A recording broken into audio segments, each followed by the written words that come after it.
اقبال، دوپہر سے جب سے تم کمرے میں آئی ہو اس کے بعد سے کسی نے تمہیں باہر نہیں دیکھا. مت پوچھیں آپا، میرا سر پھٹا جا رہا ہے، مجھے بالکل سکون نہیں مل رہا.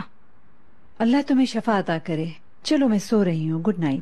آپا نجیب صاحب کہاں ہیں؟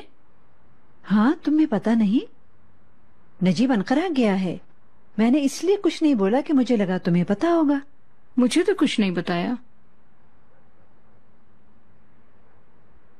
دیکھو اب میرے دماغ میں آیا، ہو سکتا ہے زمرد میڈم بھی اس کے ساتھ گئی ہوں کیونکہ وہ بھی یہاں نہیں ہے. پتا نہیں اور کیا کیا.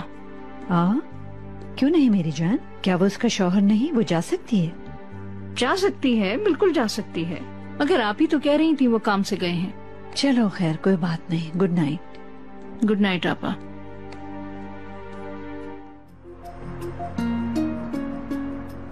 کیا تم شیور ہو بہادر؟ ٹھیک ہے، شکریہ. کہاں ہے مسٹر نجیب؟ کچھ پتا لگا ان کا؟ ان کے ڈرائیور سے بات ہوئی ہے. مسٹر نجیب کل شام سپانجا گئے تھے. سمرت میڈم کہاں ہیں؟ وہ بھی ان کے ساتھ ہیں؟ وہ ایک ساتھ نہیں نکلے تھے، لیکن زمرد میڈم وہیں ہیں. ویسے اس وقت وہ دونوں ساتھ ہوں گے.